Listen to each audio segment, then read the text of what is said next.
Find the pH of a buffer solution. So pH கண்டுபிடிக்கணும்னா இதுதான் formula. pH is equal to pKa plus log of salt. இப்போ வந்து இது என்னது sodium acetate and acetic acid. அப்போ ஆசிட்ங்கிறதுனால ஆசிட்னு போட்டிருக்கேன். Okay, salt by acid. Basic பஃபர்னா பேஸ்ன்னு போடணும். இதில் ஏங்கிறது யூஸ் பண்ணுறதும் ஆசிடை தான் ரெப்ரசன்ட் பண்ணுது. ஓகே, ஸோ இதில் நம்ம pH கண்டுபிடிக்கணும் ஃபஸ்ட்டு. அப்போ வந்து pKa கண்டுபிடிக்கலாமா? Ka கொடுத்துட்டாங்க. So pKa is equal to minus log of Ka. So இது வந்து 4.74 வரும். இது ஜென்ரலாக minus log of 1.8 into 10 power minus 5. So இதை வந்து உள்ளே மல்டிப்ளை பண்ணிங்கன்னா log of 1.8 minus log of 10 power minus 5. அதுக்கப்புறமா அந்த இது ஃபுல்லாக என்ன ஆகும் அப்படின்னா 5 ஆயிரும். ஏன்னா log 10 வந்து 1. அதுக்கப்புறம் minus log of 1.8னா 0.28.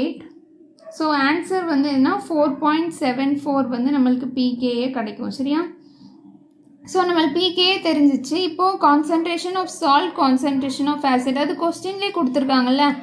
Sodium acetate தான் என்னது சால்ட், CH3COO தான் சோடியம் அசிட்டேட். அது எவ்வளோ கொடுத்துருக்காங்க? 0.20 மோல்ஸ் இன் 1 லிட்டர். அப்படின்னா என்ன அர்த்தம் அப்படின்னா கான்சன்ட்ரேஷன் 0.2 m அப்படின்னு அர்த்தம். சரியா? ஆசிட் CH3COOH எவ்வளோ கொடுத்துருக்காங்க? 0.18 மோல் இன் 1 லிட்டர். அப்படின்னா என்னது 0.18 மொலாரிட்டி. இவ்வளோ தான். சரியா? ஸோ இப்போ நம்ம போடலாமா? So pH is equal to 4.74 pKa plus log of salt தானே ஃபஸ்ட்டு மேலே வரணும். சால்ட் எவ்வளோ 0.2. அதுக்கப்புறமா ஆசிட் வந்து 0.18. சரியா? இப்போ இது ரெண்டையும் நீங்கள் டிவைட் பண்ணிங்கன்னா உங்களுக்கு என்ன கிடைக்கும் அப்படின்னா log of 1.1 கிடைக்கும். 1.11 கிடைக்கும். ஸோ log வேல்யூ போட்ட பிறகு உங்களுக்கு என்ன கிடைக்கும் அப்படின்னா 4.79 கிட்ட கிடைக்கும். சரியா?